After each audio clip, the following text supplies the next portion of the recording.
FSN Radio. It's all about what's next. Go to financialsurvivalnetwork.com and sign up for your free weekly newsletter. You'll also get 3 free reports. The Financial Survival Network. It's all about what's next. Hey, this is Kerry Lutz, and you are listening and watching the Financial Survival Network. And, well, we're going to be talking with a health expert about coronavirus, COVID-19, as they're calling it now. I prefer to call it the Wuhan Chicom infiltration virus. I don't think it started out that way, but never let a crisis go to waste, right? So yes. So our good friend here, Dr. Ted Noel, is with us, a fellow Floridian, and we want your emails, we want your questions. Why don't you send them to us? The email address is kl@kerrylutz.com, kl@kerrylutz.com. Dr. Noel, it's great to see you again. It is good to be here. Yeah, so you wrote an article, American Thinker, and I immediately saw it, and I said, oh, man, I haven't talked to Dr. Ted in too long. We got to have him on the show. We got to get to the bottom of this, because my feeling, and I'm not a medical professional by any stretch of the imagination. Somebody asked me, where did I get my degree in epidemiology? And I basically told them the same place you got yours, except that I actually talked with an epidemiologist to try to find out exactly what the deal is here. And, well, I mean, the first thing I want to talk about, and because it's totally not being talked about, Dr. Ted, is seasonality. Generally, people do not get the flu in the spring and the summer unless you have some real issues going on. Do I have that right? That's generally correct. And the real reason for it is it's warm and humid. And viruses don't like warm and humid. Now, the data on the Wuhan flu is not certain yet, but the expectation is it'll fade out as we get into the hotter, more humid parts of the year. And I'm a recovering attorney, so I do kind of look at things a little different than most people. And I look for patterns. When I look at the map of the good old United States, do you know what I see? Aside from all 57 states there, what I see, and that's a credit to former President Obama. If you didn't know that, he once thought there were 57 states, the anointed one. When I look at the map, Dr. Ted, what I see is states in the north generally having a lot more cases than states in the South. And then you add to that population density. New York City is the most populated city in the country. LA has a lot of people, but they're spread out. Chicago is densely populated, but it's a much smaller city than New York. Miami it's actually not even that high population wise, but the more densely populated parts of Florida, we've got less than 5% of the cases in Florida that they have in New York. And now people are saying, well, all these New Yorkers are coming down and they're going to infect the Floridians. I'm not buying it. It's in the wild. And that's an epidemiological term that people need to understand. When the Wuhan flu started in Wuhan, it was very, very localized. We know that had the Chicoms quarantined when they discovered they had a problem, 95% of the cases worldwide would never have happened. Yeah. And the reason is they could have contained it. Instead, they allowed 5 million visitors to presumably be exposed. And given the Diamond Princess data of 20% infection, they allowed 1 million vectors to go all over the world carrying this virus. Once you do that, you can't stop it. The other thing is, remember that we have a huge number of people who are infected but never show any symptoms. Those people are known as stealth carriers. And they can infect people. Now, the data we have South Korean data says 86% of infected people are stealth carriers. The data that just came out of New York City says 85%. And we know that if someone is actively sick, they're shedding more virus, and they turn out to be about twice as infectious, term that means twice the chance of me giving the bug to you as somebody who's a stealth carrier. You do the math, okay? It turns out that you are several times more likely to be infected from a stealth carrier as you are from a sick, in quotes, person. Right. Mm-hmm. When you look at that, you now have a problem that you have literally millions of people everywhere who are being exposed when they don't know they're being exposed, and there's nothing they can do. If you have to buy groceries, you're going to get exposed. Mm. It's that simple. As a matter of fact, your chance of not being exposed, do the math. This is the upside down math, not your chance of being exposed. Your chance of not being exposed is less than 50-50 if you are in a place where in the last 2 hours there have been 16 or more people. Oh, my goodness. So everybody basically is going to be exposed. There's no question about it. And that's that. So we need to protect the people who are most vulnerable from exposure because we can't stop it from spreading. It's already there. When we look at the Diamond Princess, and that was the ship that was quarantined, it was kind of like a modern day Voyage of the Damned. Nobody wanted them. Go to Mexico, go to Alaska, go any place, but don't come to our country. But we saw 3,700 people, and of the 3,700 people that were on the ship, 20% were infected. And that was from constant exposure. According to Michael Levitt, Nobel Prize laureate, who not in medicine, but in biophysics, but obviously he's kind of a numbers guy, had to be. He said 20%, 80% natural immunity, 20% infection, and of those 20%, roughly only 3% are going to be infected. So if we take those numbers, 20% of the U.S. population is 66 million, and then 3% of that, 3%, it's roughly 10 million people are going to be infected by it. And then it's who are the serious cases? What about the people who are most likely to sustain serious health consequences from exposure? Okay, those are the people that are demonstrated brilliantly by the Italian experience.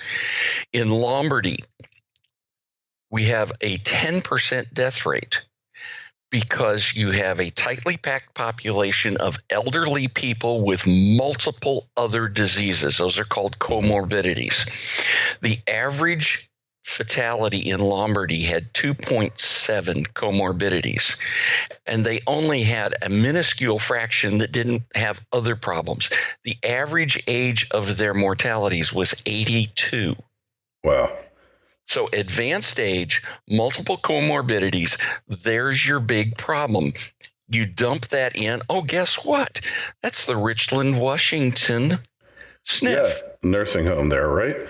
SNF, skilled nursing facility, yes. Yeah, and so when we look at that, also in Italy, they have multi-generational living. It's prevalent there. We don't really have much of that here in the U.S. as much. We put older people in nursing homes away from us, so less, that's a whole nother discussion, whether that should be or not.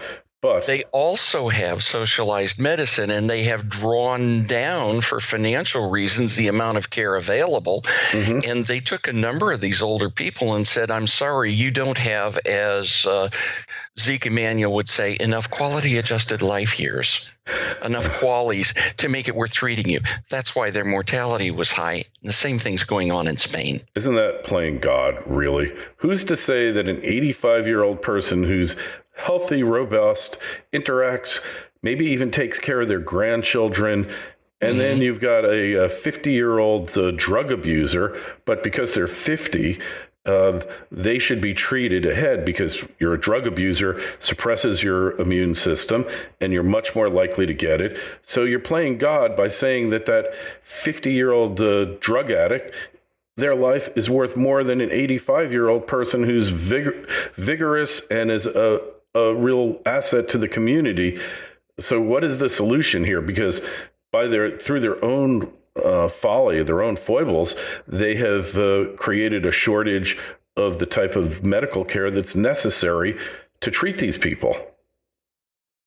Well, we can go on and look at other things.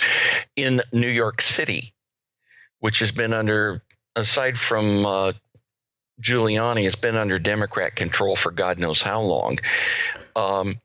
They have squandered their Medicaid money. And as a result, hospitals had to, well, first of all, you have Medicare, which does not pay hard costs. Mm-hmm. It's below hard cost. Medicaid is even less good. And so in order to maintain a hospital, you have to have enough paying patients to make up that difference. Right. Well, New York was so cheap with their Medicaid that you end up, there are 11 hospitals in New York that have closed.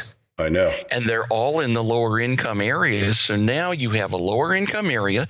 You're going to have multi-generational living. They're tightly packed. All of the things that we saw in Lombardy. Yeah.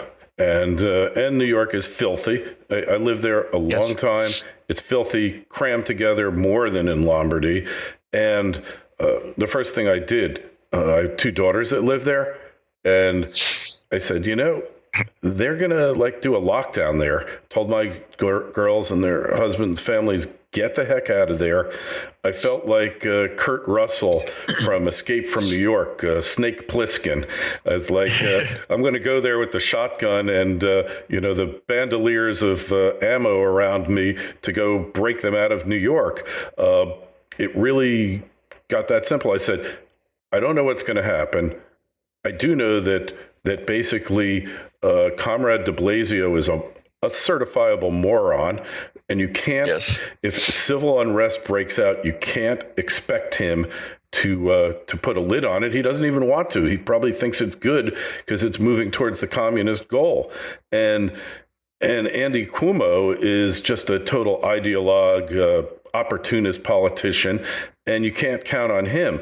So who's going to send out the troops to protect New York? Fortunately, none of my fears, or most of them, have not manifested. But then, of course, you had the other aspect of it being a ripe petri dish for massive spread and infection of COVID-19. My younger daughter's brother-in-law got it. Everybody in his office got it. And hey, they're better off north of the city, spread out. They're bored. My daughter went and bought a Super Nintendo. She was so bored. And they're playing video games and working. But in all fairness, my kids are all hard workers. But this is a tremendous disruption. Was it worth shutting down the global economy for? Unequivocally, no. We know from studies published in Lancet after the economic downturn of 2008, that worldwide 500,000 people died of cancer who would not otherwise have died.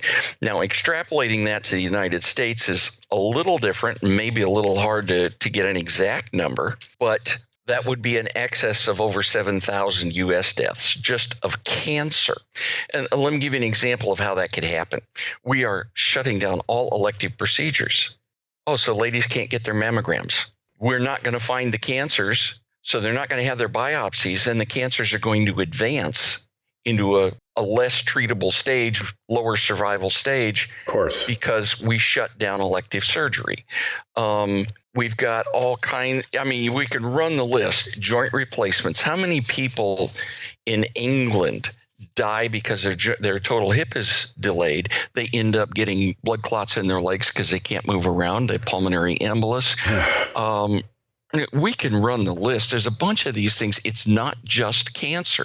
Yeah. There are a whole raft of medical issues that are dealt with electively that if we don't do them properly now, by delaying them, we cause more problems down the line. We just have to do this. Yeah, they're not really elective. They're just elective in whether you do it this week or next week or the week after, but they have to be done. Hey, and just think about all the deaths from the suicides, from bankruptcies, divorces, kids growing up in broken homes who wouldn't have otherwise, who then become criminals, the ramifications of this, and then people, self-medicating, overdosing on drugs, accidental overdoses, suicides, all of this. And for what? What did we do? We weren't able to stop the spread. And the people who were most vulnerable got infected.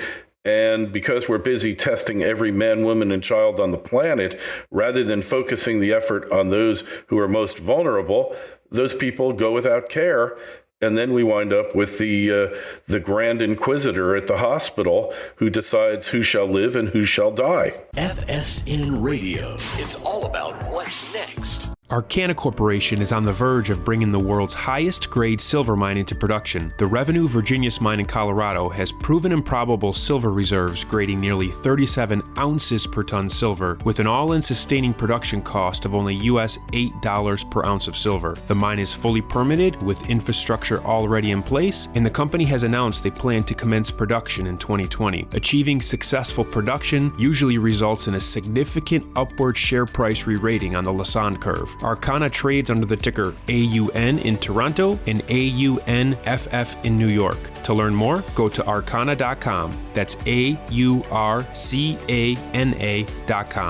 The Financial Survival Network. It's all about what's next. Okay, now that deals with the if it saves one life argument. But let's look at, and there's a wonderful article a week ago in statnews.com titled "A Fiasco in the Making. As the coronavirus pandemic takes hold, we are making decisions without reliable data." I saw that. Exactly the truth. And they have a wonderful line in there talking about, in trying to avoid the cat, the elephant fell off the cliff. Yes. But the bottom line is, when you look at the numbers, and let's go back at what we know for numbers. The South Korean data is very compelling. Unlike China, which said it's a 3.4% mortality, and that's what the World Health Organization took as gospel and pushed on us, along with saying it can't be transmitted human to human. They're the experts, aren't they? Oh, yeah. It turns out the Wuhan mortality originally was actually 6%, but it's now come down, and part of that has to do with their mismanagement issues. South Korean mortality is right at 0.6%. The New York mortality looks at 1.3%, but by time you adjust it for what's going on, it's actually right at 0.2%. Not much more than the common flu. Well, it depends on which version of the common flu. The Spanish flu of 1918 had a 4% death rate. If I look at two other coronaviruses, SARS, we all remember SARS had a 10% mortality, and MERS, another coronavirus, had a 40% mortality. We're treating this as if it was Ebola, that if you get near it, you die. That's garbage. And the article in Stat News made a key point that by time you look at the uncertainty bands, that's a statistician's discussion. Yeah, sure. On the low end, the risk of dying is 0.05%. That's about the same as getting hit by lightning while you're stepping off the curb. Okay? Yeah. Up to 0.6%. In other words, it could be a bad flu season or it could be nothing. And we have destroyed the world economy over nothing. Yeah. Now, I will back up for a minute because this was a new infection. And we briefly thought this thing could be horrible. We had no information, just what the Chi-Coms were giving us. Which was bad, dirty data, as we call it in computers. And if we were to isolate China, and this would have happened before we realized they had 5 million possible vectors already out. then we would have had some rational action. But as soon as the South Korean data came in, and South Korea is an advanced economy with a good medical care system, and they were screening everybody. And the number came in at 0.6. We should have sat down and said, 0.6 isn't a real great number. But if we look at it, that's maybe 30,000 deaths total. And if we look at the other side of what the harm will be, the harm is immense. Yeah, it's so true. And 30,000 deaths, while they're all tragic, not one death is ever too few. Yeah, no, I totally hear what you're saying. And it's been my belief from the get-go that this had become a panic at every level of society. And when you look at the actual damage, $20-30 trillion to the world economy. It's horrendous. That is and it's all going to debt. We're not even going to talk about the economics of printing up $2 trillion. Actually, it's probably $5. The banks are failing. Every major company in the United States, with the exception of Apple, Google, Amazon, and Microsoft, and a few others that carry, $10 billion in cash or more, is in danger of going out of business here. Literally, you just shut down the global economy for a few months. Now China, they're all happy. We're getting back to work. Well, guess what, China? All your orders are getting canceled. So you're going into a major depression, and you just blew this whole pandemic thing. They just really made a mess of it because of the nature of totalitarian governments, which is always cover up a problem before you absolutely have to address it. It's exactly what they did. And then the way they treated their own people with militaristic quarantines, enforced quarantines, which there might be cause to do that, but in their case, they covered it up, said it was nothing. Then they found out it was something. Then they panicked and reverted true to form totalitarian state. So when we look at this, Doctor, and it's important to mention that you were a critical care doctor, so you That's correct. treated people with flu and bad flu in life-threatening situations. When you look at this, in all likelihood, one math PhD I know said between April 15th and May 15th is an 80% chance that this thing goes away. Okay. This is the perfect time to talk about the hockey stick. And everybody has seen this curve. You have a few cases, and it's just flat all along. And then boom. Suddenly it goes whoop, almost straight up. Parabolic. Well, it's hyperbolic. Yeah. Okay. Slightly different mathematics. Sure. It's really a hyperbolic rise. And what happens here is once you have, I'll do it the direction your audience is going to see it, from this way on up here. Once you've passed what's called the knee of the curve, that little bend that turns it up, you are now seeing a doubling every 2 days. And that is absolute ironclad proof that the horse is out of the barn. This thing is in the wild. It is everywhere. You cannot stop it. There is no quarantine measure that can stop it, whatever. The natural things, we talked about the natural things that can stop it. One is we reach a season where the virus doesn't survive. Okay. The other thing that stops it is that it runs out of victims. Right. So it runs out of fuel. And that can happen a couple of ways. The normal flu, we get shots. So we have what's called herd immunity with a wide number of people who are immunized by shots. The other thing was something my mother did when I was a little kid. Oh, sure. The neighbor kid got chicken pox. All of us were sent over to play with him. Yeah, we did that. And the idea was you're going to get a mild case of chicken pox. You're going to be sick for a couple of days, and then bigger problems don't happen from it. Right. Better to get it younger than later. Yeah. And I remember the same thing with mumps. And then my grandfather got a case of the mumps when he was old, and the problems were serious. So, this is another way you create herd immunity, and it takes typically 80% to be immune to shut down the curve. They're talking about bending the curve down. It goes here, it goes up. We're going to force it down. No, we don't have an immunization. You have no tools to force it down. You can't run out of victims by hiding them because you can't hide them. Mm-hmm. See what's going on is all of this stuff we're hearing about every day from the White House with Anthony Fauci and Dr. Blix up there talking about we need this, we're doing that, they're giving you this very serious discussion, overlooks that key phrase. You cannot hide from this virus in a way that allows you to live. I mean, if we put everybody in a box for 3 weeks, you wouldn't infect anybody else, but the fact is they'd all be dead. Yeah. So you do have to go to the grocery store. And so you end up with an impossible task, and the political class has not recognized that. Now, the question really is, are we protecting you? Am I protecting you individually, or are you protecting me? Supposedly, they're saying we're going to protect me. Now, the only one who can protect me is me, and do I need to be protected? I am 67 years old, so I'm in that class, but I don't have all the comorbidities.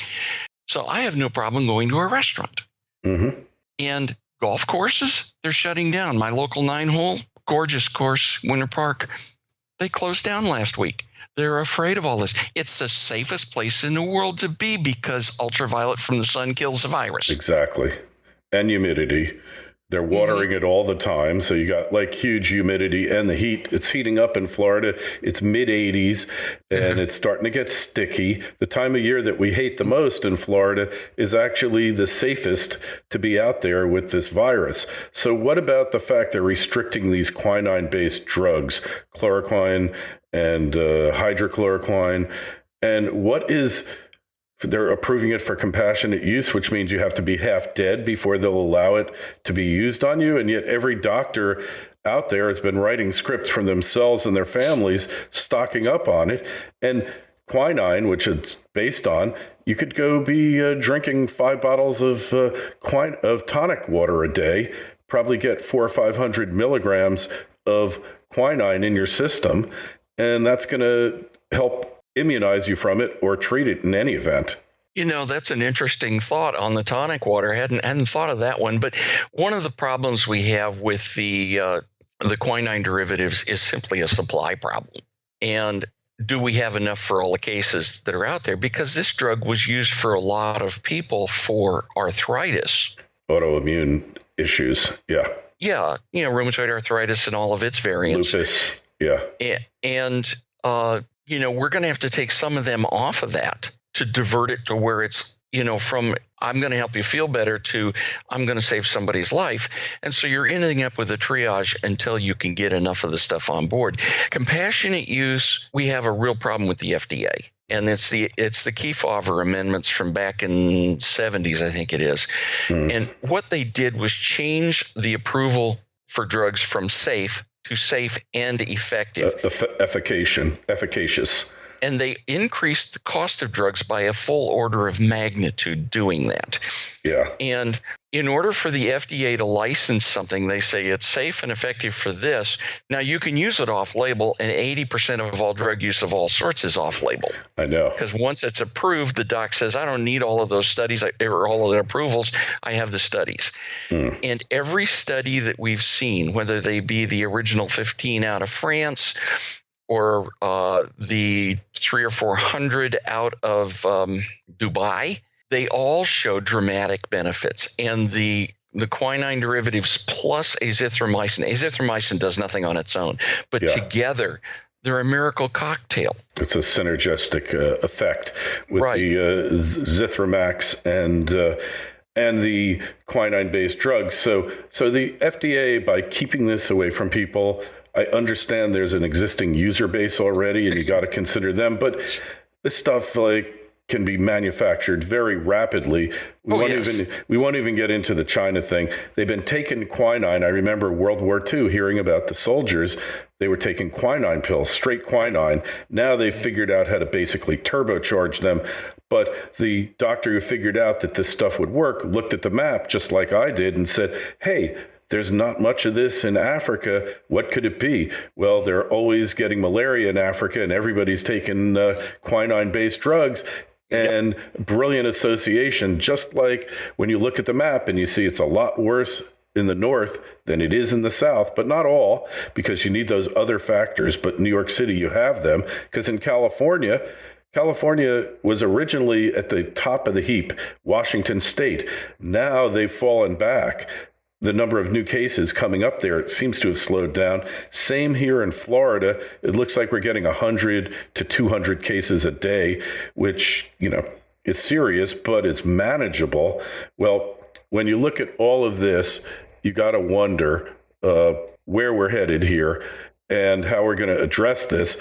Anyways, we kind of reached the end of our time here, Doctor, but it's so good to have you on, so good to connect with you again, and to get some common sense on this. Hey, people want to find out more about you. Where is the place to go? I have a Facebook page, Dr. Ted. I do occasional videos, and my latest one is on this subject on YouTube. Again, look for Dr. Ted. And I post on Twitter as just look up Dr. Ted. All right, I had a different name, and this was the one people liked. Okay, that's great. Hey, it's so funny. When we were speaking, the last time we were talking a lot was during the presidential election, and you were kind of making observations about the other candidates' state of health, not making conclusions. Just to go back to that, all of these psychiatrists have come in, basically thousands of them, and say that Donald Trump is insane.